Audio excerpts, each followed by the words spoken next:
Welcome to the Derm Vet Podcast, where pet skin is always in. I'm Dr. Ashley Bourgeois, board-certified veterinary dermatologist, skin nerd, and your go-to guide for everything itchy, smelly, and inflamed. I'm here to take the itch out of your day and make derm more fun than frustrating.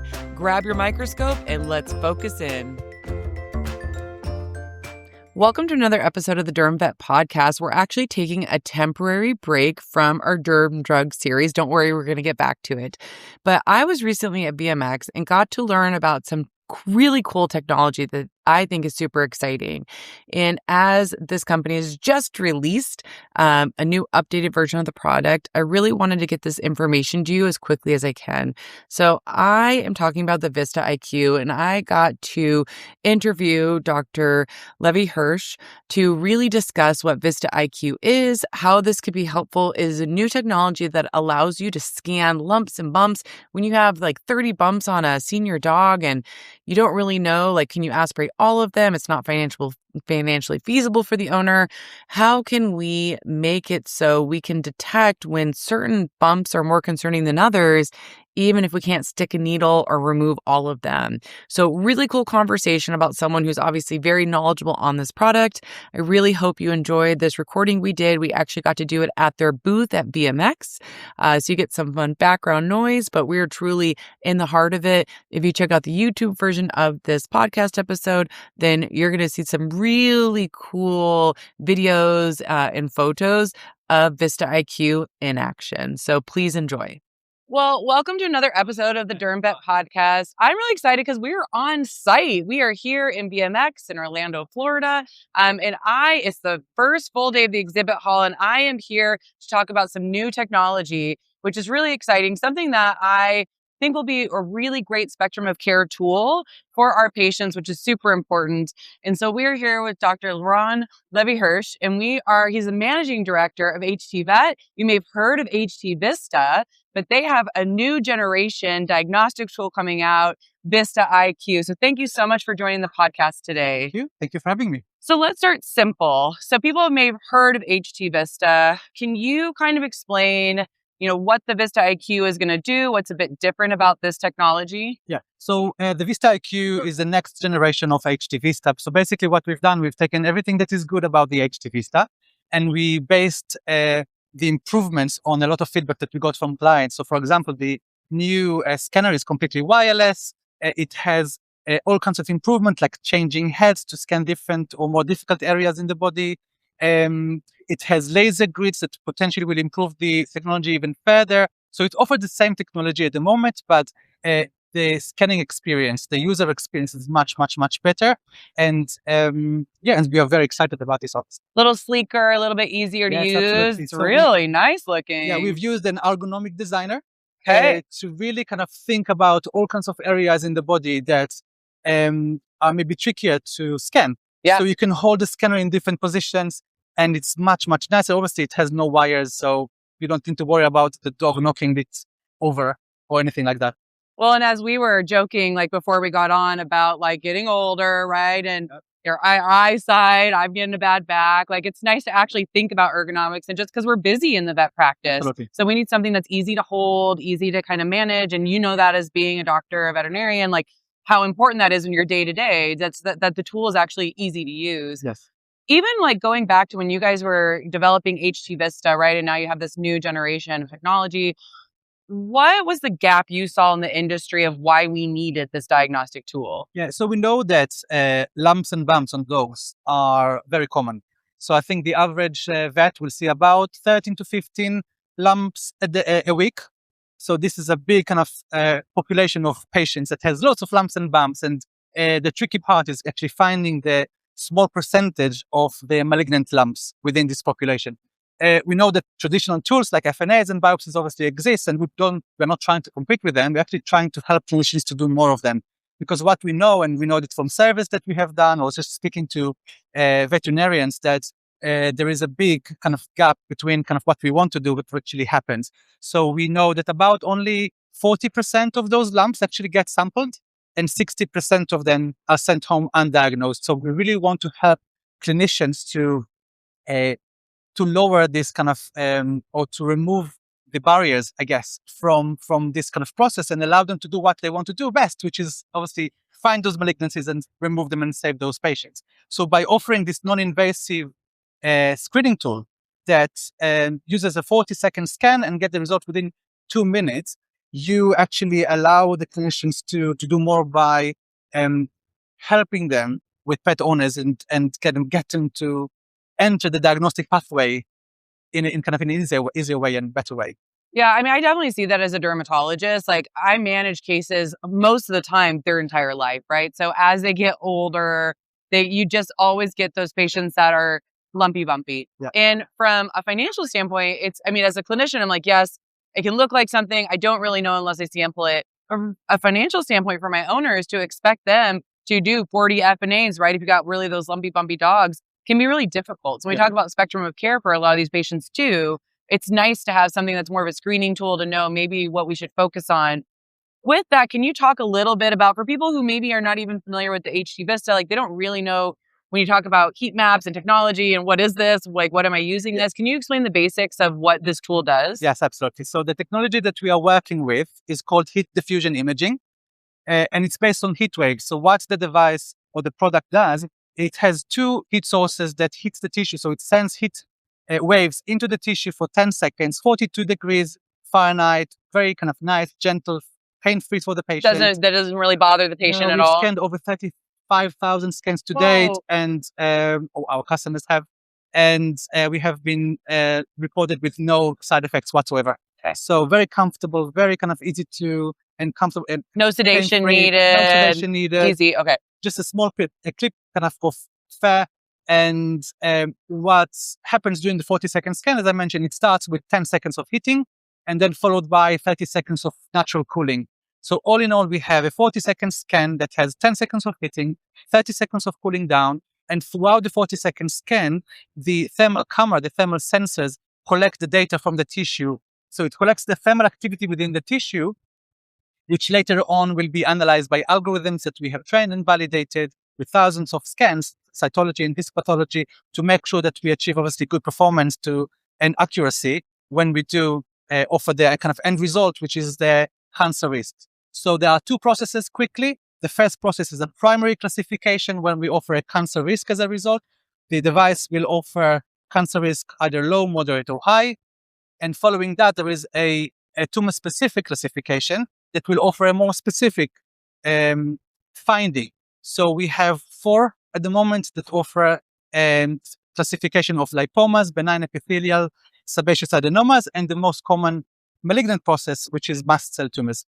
So with that in mind, the clinician will have a lot of information backed on science to kind of make a decision on the next best step for the patient together with the pet owner.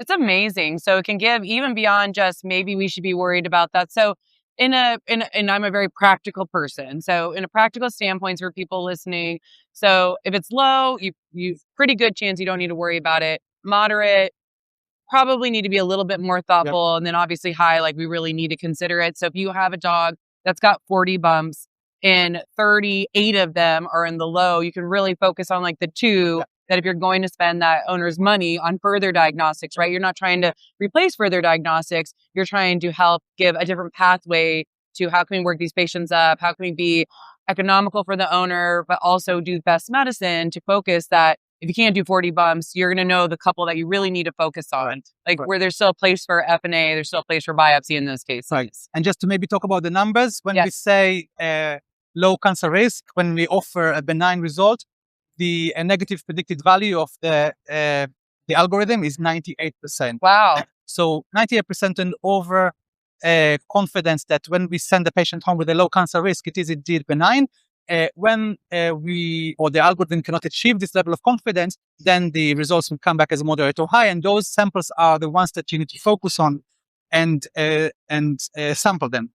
So it's almost like a triage tool for you to kind of triage away all the negatives, focus on the positives, and you have more chances of actually finding the malignancies and treat them right. I love the way you just said that, like a triage tool, because I think that's really important. Like, right, I mean, I'm a dermatologist. I don't triage much as far as like emergencies, but it's really nice to think of, okay, that's what triage is. It's kind of like in this situation, what do we really need to focus on? Like, what's most important? And if we have all those lumps and bumps and the owner just thinks, well, they're just a lumpy, bumpy dog, I don't even need to worry about them, right? Then we might do zero diagnostics versus, okay, most of these are probably okay if we monitor, but whoa, these two actually we might want to be concerned about. I have seen it. I have clinically seen it where we have had bumps that, we see in the exam room for my derm exam, and then the owners will say, oh no, like it's just, I've been told it's just this. I've been told, and I'm like, oh, has anyone sampled it? No. I'm like, I don't know, it's changed a bit. And it has been like a mast cell tumor. I mean, we've all seen it, right? Where like a subcutaneous mast cell tumor looks just like a lipoma. Or I aspirate something where I'm like, it's probably just a lipoma. And it's not. Yeah. So it is really nice to have that first step that you could lean on. Absolutely. Yeah. So how these are people smarter than me that come up with this technology. Like, how does the different wave and heat, like, how is that a malignant tumor more likely to show a different reading than, say, like benign tumor? Yeah, absolutely. So every living tissue has a heat capacity, right? So when a tissue gets heated and as it cools down, it shows different features. What we have found is that benign and malignant tissues behave differently when they're exposed to heat and cool down, and they show different features as the process kind of goes on. And the algorithm that we have trained kind of know to differentiate between benign tissues with different kind of thermal features to those that show maybe different malignant features. So that's how the technology works, and that's what the algorithm are based on. All kinds of features that are extracted from the tissue as the tissue goes through the process of heating and cooling down. That's amazing. So in a clinical standpoint, they scan the pet, they get a result. You have this new technology. You were showing me some like super cool, like 3D images of it. And then they get the low, moderate, high. And then that just gives them some suggestion of kind of where to focus their energy on. And I guess one of the best thing about it is actually that it can be used by nurses or by technicians. So the veterinarian is actually not getting involved in the process only until they have the results. So it really helps the whole process be more efficient. The veterinarian can focus on other cases while the technicians scan the patient, get all the results. If you have a lumpy dog, as you mentioned before, they can just scan them quickly, get the results, and then hand over the patient to the vet, who can then do the clinical examination, have the results, interpret the results, and together with the pet owner can make a decision on the next best step. What a great way to make sure we're utilizing our technicians, our assistants well. I mean, you think about 40 seconds in a minute and it doesn't sound like that long, but we have all been in the clinic where like 5 seconds seems like too long, right? Like I'm behind and now I have to scan a dog and I have to do all of this. So I love being able to give our technicians more empowerment of things that they can do in the clinic. Yeah. Like you can scan this dog, give me the results. I'm really entrusting that process with you to help this patient, to help this owner. So we can fit it in a very busy standpoint from like a clinical workflow process, which is super important because not many vets want to hear about like, let's take more time to do something else. But if we can use our staff, obviously that's a great utilization. Are there any limitations to using the Vista IQ? Yeah. Like, is there a size limitation of a certain mass if I was looking into it that I should be worried about that maybe it's not the right tool? So firstly, the tool is now available for dogs only. Okay. And for dermal and subcutaneous masses. The size, in terms of the size, I mean, our kind of guide is whatever you can, FNA, you can scan. Okay. But I guess the smallest lump that you can scan is about 4 millimeters. So it's still pretty small. Quite small. That's good. And the largest mass that you can scan is as large as you want. So because what the device actually does, what the algorithm uses the tissue itself, but also the healthy tissue next to it as a reference point. Oh. So as long as you scan the like parts, their own control, kind of. Exactly. So whatever the patient is going through at the time, if it's hypothermic or if it has fever or maybe a little bit cold, it doesn't matter because the comparison is to its normal skin and the device knows how to do that. So if we have a large mass, as long as you scan a little piece of the mass alongside the healthy skin next to it, you're absolutely fine. So you can scan as large mass as you want, although I have to be honest, if it's a huge mass, I would probably remove it. Yeah. But, like even if they're benign, right? Benign issues can still be a problem. Cosmetically. I yeah. guess. Cosmetically, functionally, I've seen like weird big lipomas push their leg forward.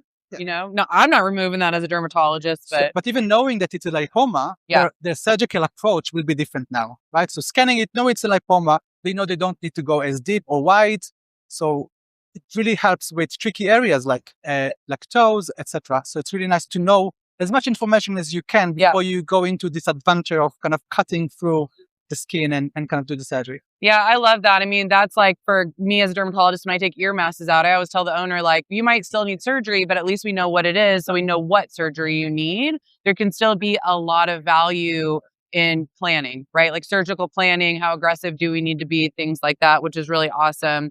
So how do you view, as we're kind of wrapping up, how do you view this fitting along in a general practice with the tools that are already there? So we have this now, we think of FNA, we think of histopathology.